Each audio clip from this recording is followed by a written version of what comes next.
pemirsa, stok baju saya udah habis dan sekarang saya pengen belanja online cari stok baju. Nah, kalau saya biasanya beli di e-commerce nih, kan berkali-kali ada Shopee, online shop.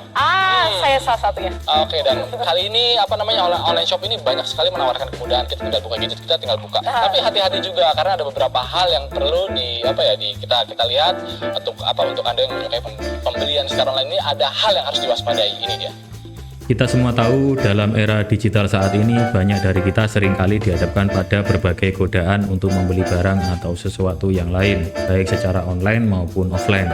Godaan tersebut bisa datang dari iklan di media sosial, promosi di aplikasi belanja, atau bahkan saat kita sedang jalan-jalan di pusat perbelanjaan. Salah satu fenomena yang mungkin sering kita alami dan sering tidak kita sadari adalah fenomena impulsive buying. Impulsive buying atau yang dalam bahasa Indonesia dikenal dengan istilah pembelian impulsif adalah tindakan membeli produk atau jasa tanpa perencanaan atau pertimbangan mendalam terlebih dahulu. Sederhananya, ini adalah keputusan pembelian yang dilakukan tiba-tiba, didorong oleh dorongan sesaat tanpa melalui tahapan pertimbangan yang matang. Contoh, saat kalian sedang berjalan di mall dan tiba-tiba melihat sepatu yang menarik perhatian. Tanpa berpikir panjang, kalian masuk ke toko tersebut dan membeli sepatu itu, meskipun sebenarnya kalian tidak benar-benar membutuhkannya. Nah, itu adalah contoh sederhana dari impulsive buying. Namun kenapa kita bisa sampai melakukan impulsive buying? Apa yang mendorong kita untuk membeli sesuatu tanpa berpikir panjang?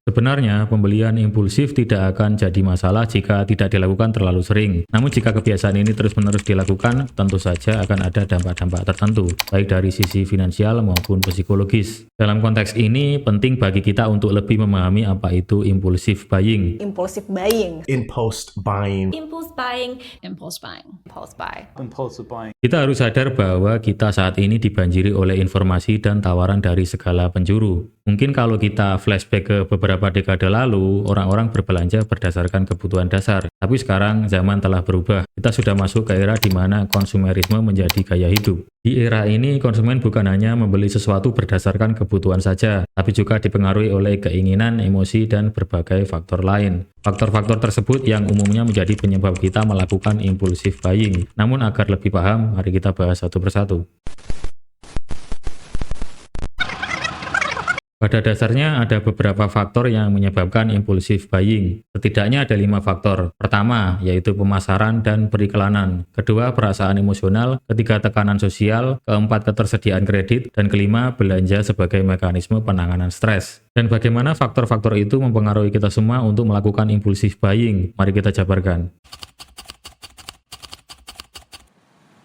Pernah nggak ketika kalian melihat iklan atau promo menarik tentang sebuah produk, tiba-tiba saja kalian ingin membeli produk tersebut? Nah, itu adalah dampak dari strategi pemasaran dan periklanan yang dirancang khusus untuk memicu impulsive buying. Ada beberapa teknik pemasaran yang sering digunakan untuk mendorong konsumen berbelanja tanpa perencanaan. Salah satunya adalah teknik scarcity atau kelangkaan. Misalnya, kalian pasti sering dengar istilah stok terbatas, hari terakhir, atau sisa 3 item lagi. Teknik ini dibuat untuk membangkitkan rasa takut kehilangan di hati para konsumen, yang pada akhirnya mendorong mereka untuk membeli produk tersebut secepat mungkin. Teknik lainnya adalah menggunakan promosi khusus yang berbatas waktu. Misalnya, flash sale di toko online yang cuma berlangsung beberapa jam saja. Dengan durasi yang singkat, konsumen dipaksa untuk segera membuat keputusan, sehingga seringkali mereka berbelanja tanpa pikir panjang. Contoh lain, iklan yang berhasil menggiring konsumen ke impulsive buying adalah iklan diskon besar-besaran pada hari tertentu, misalnya Harbolnas atau Hari Belanja Online Nasional. Biasanya beberapa hari sebelum event, berbagai platform akan menayangkan iklan yang menampilkan potongan harga fantastis, cashback menarik, atau bonus produk tambahan. Ini akan membuat konsumen terus memikirkan produk tersebut dan merasa ini adalah kesempatan terbaik untuk membeli dengan harga miring. Contoh lainnya adalah iklan dari brand fashion yang menampilkan selebriti atau influencer dengan pakaian atau aksesoris terbaru. Gaya mereka yang kekinian ditambah dengan caption-caption persuasif bisa dengan mudah mempengaruhi konsumen, khususnya generasi muda yang pada akhirnya membeli produk tersebut meski sebenarnya nggak ada niat awal untuk berbelanja. Jadi nggak heran kalau banyak dari kita sering terjebak dalam impulsive buying. Pemasaran dan periklanan memang dirancang sedemikian rupa untuk mempengaruhi psikologi konsumen. Maka dari itu penting buat kita untuk selalu aware dan pintar-pintar memilih informasi. Mungkin kita nggak sadar, perasaan dan emosi kita seringkali jadi pemicu utama dalam impulsif buying. Kita seringkali belanja bukan karena butuh, tapi karena ingin mengisi kekosongan atau merayakan sesuatu. Banyak dari kita yang pernah belanja sebagai bentuk hadiah untuk diri sendiri setelah capek kerja, atau bahkan membeli barang tertentu karena sedang sedih. Jadi sebenarnya ada hubungan antara emosi dan keputusan belanja kita. Emosi adalah salah satu faktor utama yang mempengaruhi keputusan seseorang, termasuk dalam hal berbelanja. Menurut beberapa penelitian, orang yang berbelanja dalam keadaan emosional, baik itu gembira maupun sedih, cenderung lebih mudah melakukan impulsif buying. Ini terjadi karena saat kita berada dalam pengaruh emosi, kemampuan kita untuk berpikir logis dan rasional seringkali menurun. Sebagai gantinya, kita lebih mengandalkan perasaan daripada logika. Jadi penting buat kita untuk selalu introspeksi dan memahami perasaan kita sebelum memutuskan untuk berbelanja. Kita perlu tahu kapan harus berhenti dan kapan harus lanjut. Dengan lebih mengenali diri sendiri, kita bisa menghindari impulsif buying yang hanya didasari oleh emosi sesaat. Zaman sekarang hampir semua orang punya akun media sosial di satu atau lebih platform. Sehingga dalam era digital saat ini, tekanan sosial nggak hanya datang dari teman-teman sekitar kita secara langsung, tapi juga dari orang-orang yang kita follow di media sosial, termasuk selebriti, influencer, dan bahkan tokoh-tokoh budaya populer. Nah, mari kita bahas lebih lanjut bagaimana tekanan sosial khususnya dari media sosial bisa mempengaruhi kebiasaan belanja kita. Ini, yang ini Pak. Beli ini aja. Di satu aja, beli dua.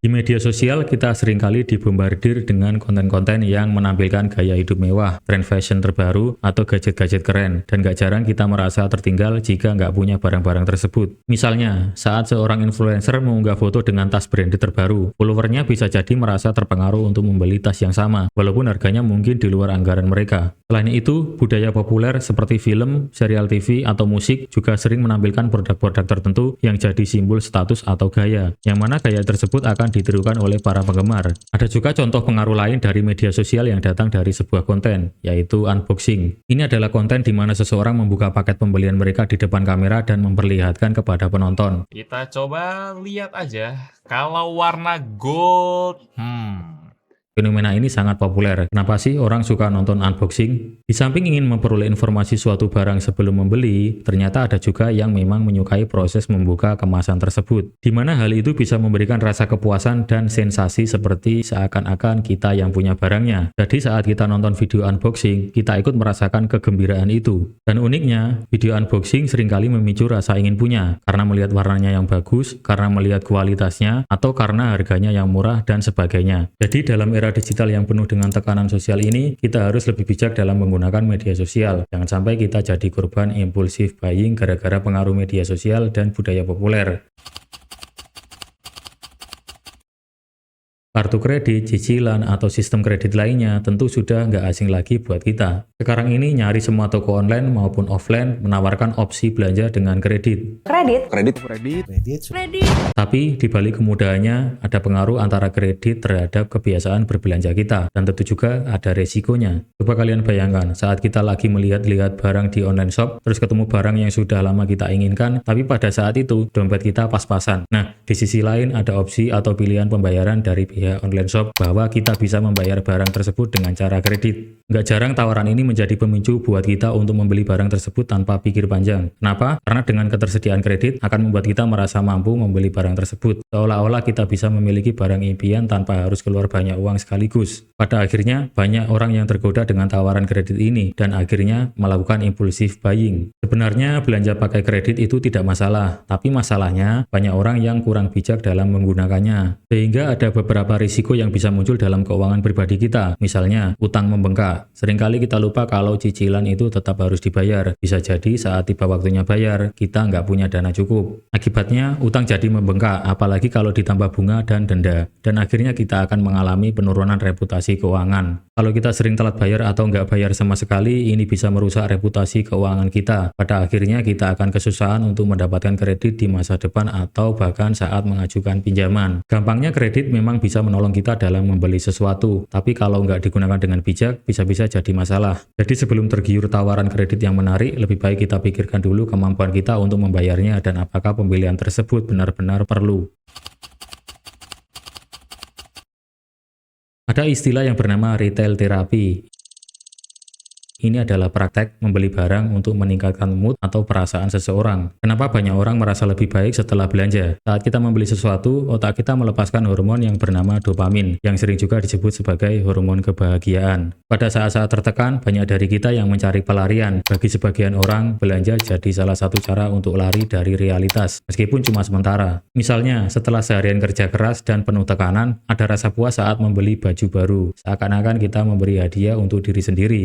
Meski terdengar menyenangkan, belanja untuk mengatasi stres sebenarnya punya sisi negatif pada keuangan pribadi kita. Kebiasaan berbelanja saat stres bisa mendorong seseorang menjadi lebih konsumtif, padahal barang yang dibeli nggak selalu dibutuhkan. Akhirnya kita punya banyak barang yang nggak terpakai atau bahkan masih berlabel. Belanja saat stres bisa juga membuat pengeluaran menjadi tidak terkontrol, mirip dengan pengaruh emosional tadi. Saat stres kita tidak menggunakan akal sehat kita dalam melakukan belanja. Kalau kita sering mengandalkan belanja sebagai cara mengatasi stres, kita nggak belajar menghadapi masalah dengan cara yang lebih sehat, misalnya dengan meditasi, olahraga, atau curhat ke teman dekat. Intinya, walau belanja bisa jadi salah satu cara untuk mengatasi stres, tapi kita harus ingat untuk selalu belanja dengan bijak. Jangan sampai retail terapi jadi bumerang dan malah menambah stres kita. Karena faktanya ada banyak sekali cara lain yang bisa kita coba untuk mengatasi stres tanpa harus menguras dompet. Nah, itu semua adalah penyebab kenapa kita melakukan impulsive buying. Sebenarnya ada beberapa cara supaya kita tidak terjebak dalam impulsive buying yang terlalu sering. Pertama, membuat anggaran belanja. Kedua, menunda keputusan pembelian.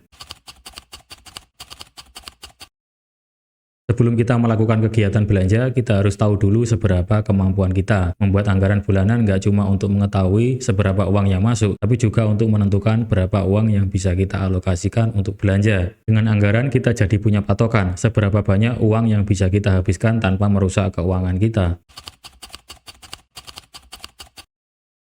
Dalam menunda keputusan pembelian, kita bisa menerapkan metode sleep on it. Artinya, ketika ada barang yang tiba-tiba membuat kita tergoda untuk membelinya, coba tahan dulu keinginan untuk membeli barang tersebut. Kasih waktu semalam untuk berpikir. Kebanyakan, keesokan harinya kita sadar kalau kita nggak benar-benar butuh barang tersebut. Selain sleep on it, kita juga bisa membuat daftar belanja sebelum pergi belanja. Buatlah daftar apa yang benar-benar dibutuhkan. Ini bisa jadi panduan kita agar tidak tergoda untuk membeli barang lain yang tidak ada di daftar. Nah, itu tadi cara simpel supaya kita bisa terhindar dari impulsive buying yang berlebihan.